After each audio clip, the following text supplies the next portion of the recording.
a realtor and I'm with economic development. Our philosophy here is to truly bring the jobs here. Instead of saying, hey, let's widen the 91, that's also going to happen. But the reality is that that's not gonna fix it 100%.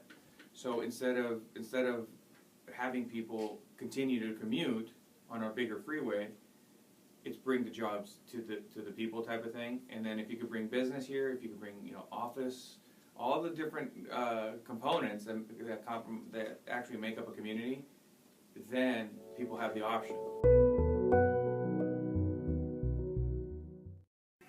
It definitely affects your quality of life, especially if you live in Corona and you travel to Orange County, you're losing potentially 4 hours out of your day.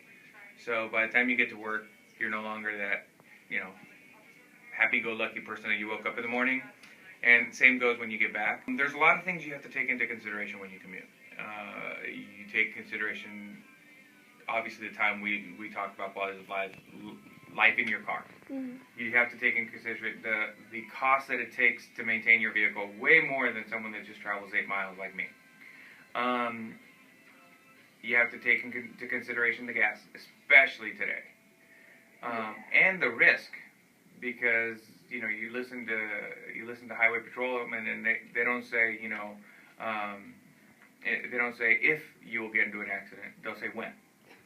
So the likely of you being on the road so many hours of the day, it increases your possibilities of being into an accident. So those are the things that you have to take into consideration. So if you could live here or local, it doesn't have to be in Corona, but if you could live close to where you work, and that's what my job is to bring the jobs out here so that the population out here doesn't have to commute into Orange County. So that's kind of what we do here in my office. That's what we do. We deal with business. So we try to bring new business, new restaurants, new commercial, anything that creates an economic stimulus for the city. So obviously we're at a point where 91 and the 15 intersect, so it's a big deal. Transportation is big, but we focus on jobs. The reality is, it used to be people still commuted, even if their job was here, they still commuted because their salaries were more. Well, we've closed that gap. So that gap might be 10% less. Well, let me tell you, from a commuting standpoint, I did both. And this is the first time I've not commuted. 10%, I'll donate it, because that wear and tear on your body, your car, your everything. There's so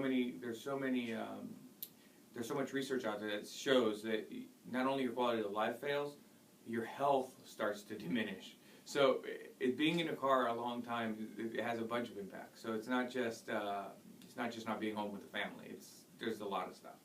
The way you start living is a little bit different than the normal guy that just goes back and forth to work within 10 minutes, 15 minutes.